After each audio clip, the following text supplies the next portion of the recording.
Louise Bourgeois for this. I always feel like, even though she's Louise Bourgeois, and she's always about, you know, I guess that nightmare of like the Saturn eating his young Goya painting of her father eating her, she's bringing so much to it, and it's formally so adept that you could still, it sustains looking at it for a long time where everybody's throwing their noodles at it as what it can mean. And so, you know, psychoanalysts have their own interpretation, feminists have their own interpretation. Louise Bourgeois just says, I'm just doing it, go away, you know? But it has that property of a life of its own, you know? Michelangelo said that he wanted to become immortal by putting his soul in everything that he did. And I don't think this is a Devil and Daniel Webster kind of thing. It's really about putting yourself into your work so much, obsessing about what you obsess about, and maybe micromanaging everything with a macromanaged whole that's somehow embedded between that form and content is this essence, that alchemy that you know, makes art turn into something else, that makes it have a life of its own. So I don't know if this is doing that. This is a picture of my puppy Dorky named Gertrude. But you know, I felt like those pet paintings were kind of simple in their ideology, and it gave me an excuse to paint. And I was able to like suture into the icon, go into that space, maybe like those Chinese monks, and think about what it meant to me while I was doing it and paint a picture.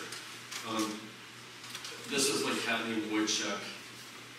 Never name your pets after tragic heroes, because Wojciech after a few years like ran away and I think got eaten by monsters, just like the original Wojciech in that play. This was like a perilous chihuahua.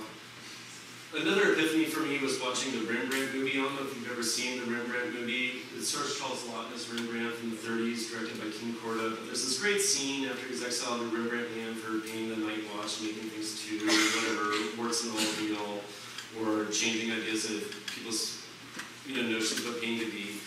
As everybody knows, he became sort of a pauper. There's this great scene when he's exiled to Rembrandt land where he's painting this guy, this homeless guy, dressed as King Saul or King Solomon. And the homeless guy says to him, why are you painting? I'm just a homeless guy. And Rembrandt says, no.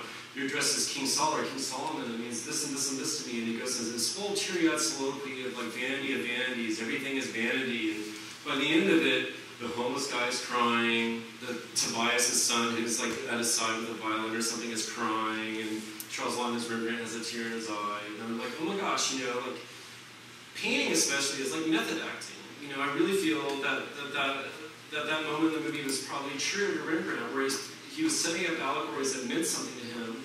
And while he's painting it, he's thinking about what it means to him, just in the same way James Dean would think about a real fight with his real dad when he's on the set of Rebel Without a Cause. And because of that, he'll have like a talisman, like a brick fireplace or something that brings him to that moment. And when he says his lines as an actor, it comes out something real, because all those real feelings are interjected or infused in those lines, and you feel the energy of it.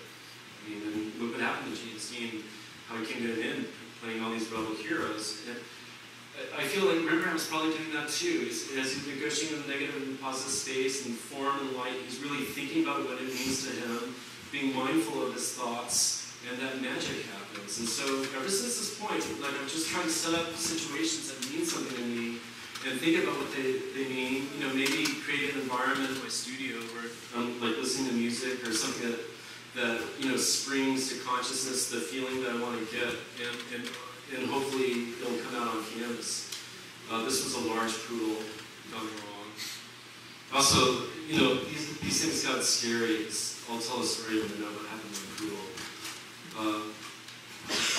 My boyfriend moved to New York to go to grad school here, and I followed him out here. And at that time, I was like, style. We can all choose styles, and if you have good, technique and so on, you can appropriate styles for its content. But what's like really fueling that style? Like, what's the basic? I was listening to a lot to the Beach Boys and Pet Sounds, and the amazing thing about Brian Wilson in Pet Sounds is that he's really able to marry the lyrics of his music with the music, that it really amplifies the lyrics. Like, he has that song, and it goes like, and she cried. It sounds like a real baby crying, and you feel it too. I don't know if you know the album Pet Sounds, but I felt he was really getting to a primal core where the lyrics are jettisoning him into that emotive moment, and he's able to feel at something that might be ineffable in terms of the musicality. And I wanted to get beyond the surface of things, obviously, and get to the core of the battery that was operating my engine and try to eschew style. And so I went back to sort of early surrealist games and automatic drawing, and I was driving across America, going to New York, and working my sketchbook, and these weird things came out that I turned into paintings for my next show. I did a lot of really raw, sort of modernist-looking paintings that haven't seen the light of day, that people are, saying Arthur Dove and people like that to me. At the time, it was a little scary to show that stuff. Like, people weren't showing really tactile, weird paintings at that time, and Forrest Best wasn't in. And so I worked up some drawings, though, that I felt that were good enough to make into paintings, and these were like 5 by 7 foot paintings that I felt were like a movie, and I called it Monty's Dream. And this early one I felt like was sort of like, primal childhood, where it was like, this weird, like, electronic game things coming to this weird snaky character with an R2-D2 thing coming out of it, or maybe it's this weird sexual subliminal thing. But I didn't want to figure it out too much. And this was another big painting that went in that same series, and this was, I felt, sort of early adolescence.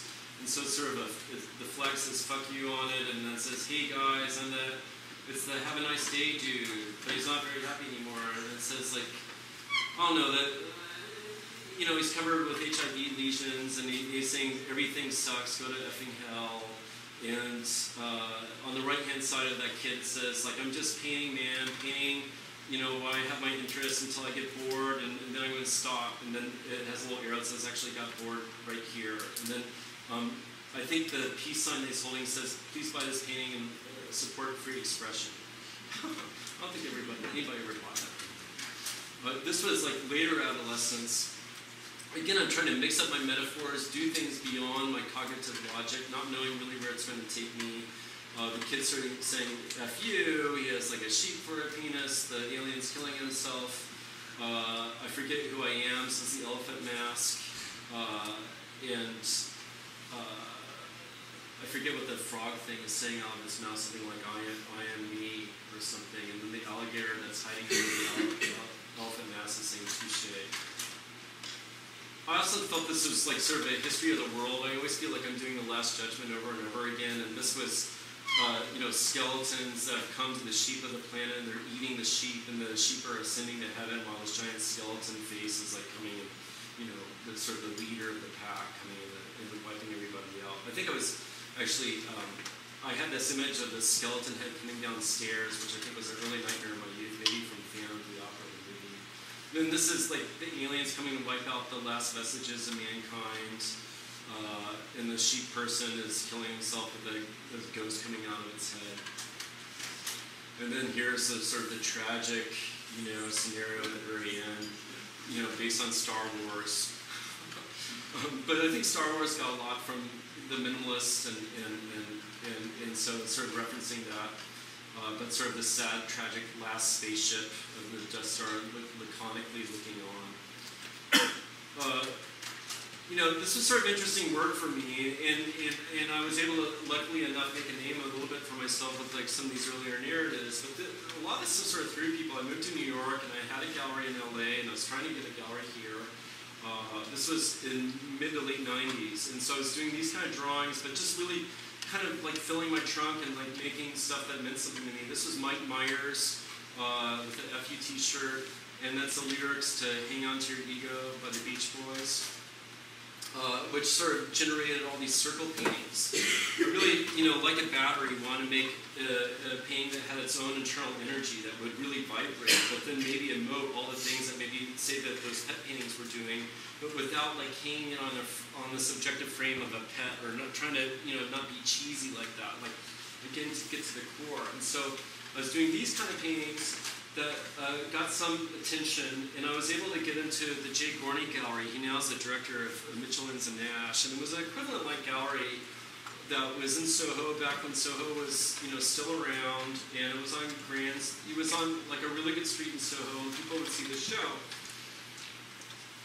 But the interesting thing about the show was this was '97, and this kind of painting was not really seen that much. Like, it was really about art and fashion at that time. People were doing pictorial representation based on photography that really looked like a photo.